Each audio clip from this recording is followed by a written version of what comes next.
Pasangan petahana Basuki Cahayapurnama dan Jarod Saiful Hidayat mengagendakan kampanye di Jakarta Selatan, salah satunya membahas perumahan di aliran sungai. Sementara calon wakil gubernur nomor urut 3, Sandiaga Uno, bertemu dengan pengusaha muda menawarkan pendampingan. Minanti Roanta akan melaporkan langsung dari lokasi kampanye.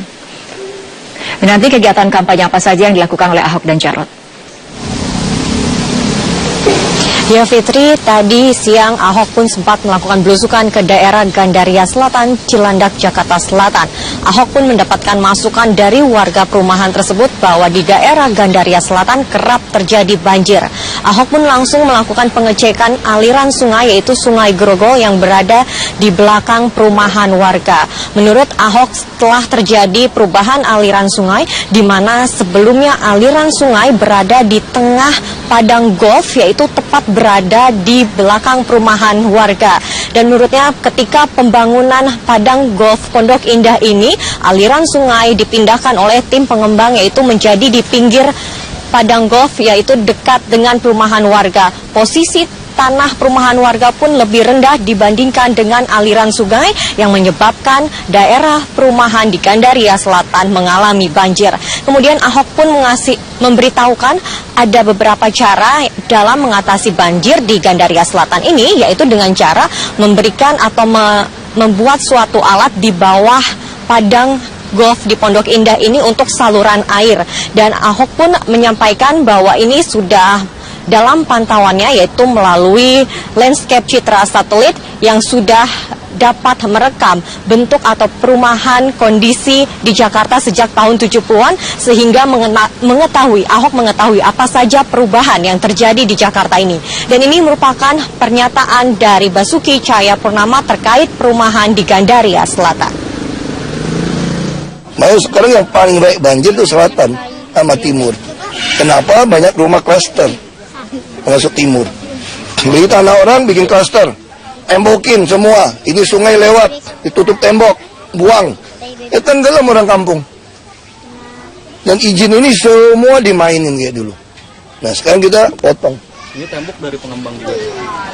Nggak tahu aku, kayak dari Pondok Indah kayaknya. Berarti nanti ke depan akan didalamin lagi gitu Pak ya? Pokoknya yang bisa kita ambil balik, bisa kita kerjain. Ya ciptakan banyak musuh juga memang, tapi ya masih lakukan. Selain agenda Ahok belusukan di Gandaria Selatan, Jarod pun bertemu dengan relawan di daerah Lebak Bulus. Jarod menyampaikan beberapa persiapannya terkait jelang debat Pilkada DKI putaran kedua ini. Jarod pun menyampaikan memang tidak ada persiapan khusus. Jarod hanya akan menyampaikan apa yang sudah dikerjakan, apa yang sedang dikerjakan, dan juga apa yang akan dikerjakannya jika terpilih kembali menjadi calon wakil gubernur. Menurutnya, warga Jakarta sudah dapat merasakan apa yang sudah dilakukan baik oleh Ahok maupun Jarod dengan contoh konkret dan bukan sekedar janji. Jarod pun meminta agar Pilkada DKI Jakarta putaran kedua ini tidak dipanas-panaskan oleh isu-isu SARA terkait dengan spanduk yang bertuliskan bosan dengan isu SARA. Fitri. Ya, nanti kita beralih ke kegiatan calon wakil gubernur nomor urut 3 Sandiaga Uno. Ini Sandi menawarkan pendampingan kepada pengusaha muda. Nah, seperti apa programnya? Ya, Fitri, memang Sandiaga Uno, calon wakil nomor urut 3 ini mempunyai program terkait dengan UMKM, dan Sandiaga Uno menawarkan dirinya untuk menjadi mentor bagi pengusaha muda jika terpilih menjadi wakil gubernur. Sandi pun langsung bertemu dengan pengusaha muda. Ini merupakan salah satu langkah pendekatan dalam memajukan usaha kreatif sesuai dengan programnya. Dalam pertemuan, Sandi pun mengajukan diri dan juga berharap bahwa pengusaha muda ini dapat berpartisipasi dalam programnya. Sandi menyampaikan mengenai peluang atau kesempatan bagi anak muda untuk berkarya, mengembangkan bisnis yang dianggapnya anak muda tidak memiliki takut untuk mengambil resiko dan akan tetap bangkit jika mengalami bangkrut atau tidak sesuai dengan harapan ketika menjalani usahanya. Fitri. Ya baik, Minanti Roanta, terima kasih atas laporannya. Pemirsa, kita balik ke informasi berikutnya. Jumlah daftar pemilih tetap atau DPT dari 6 wilayah di Provinsi DKI Jakarta telah ditetapkan. Jumlah DPT terbanyak berada di wilayah Jakarta Timur. Jumlah DPT di Jakarta Timur sebanyak 2.025.157 pemilih. Di Jakarta Barat jumlah DPT mencapai 1.681.472 pemilih. Dan di Jakarta Selatan mencapai 1.006.921 pemilih. Sementara itu jumlah DPT di Jakarta Utara sebanyak 1.129.494 pemilih. Jumlah DPT di Jakarta Pusat sebanyak 757.515 pemilih dan jumlah DPT di Kepulauan Seribu sebanyak 17.695 pemilih.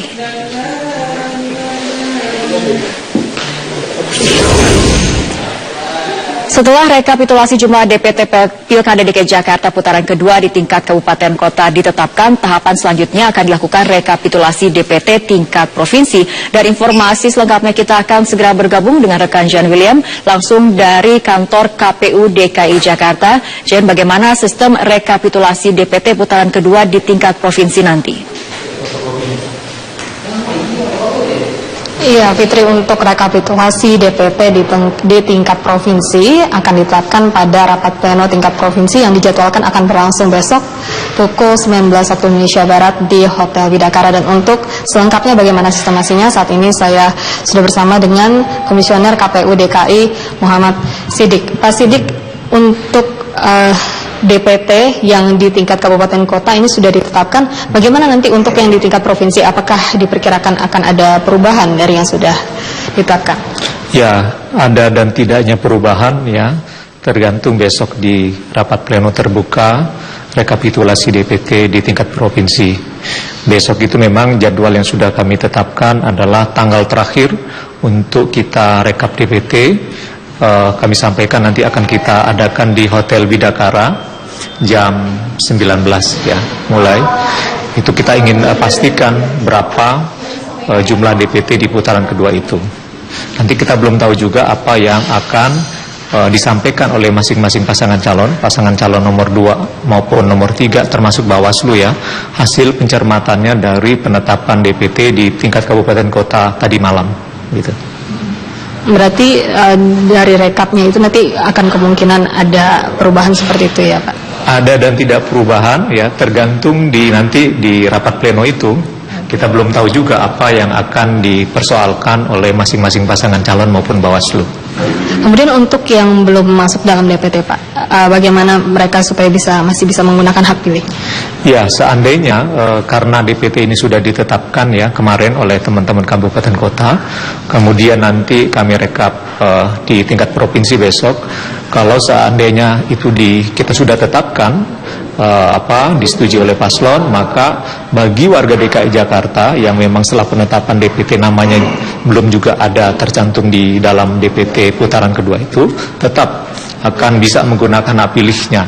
Yang kita sebut dia adalah pemilih tambahan DPTB ya, yang akan diberikan hak pilihnya itu 1 jam sebelum TPS ditutup, jam 12 sampai jam 13, kemudian dengan menunjukkan KTP elektronik atau suket ya.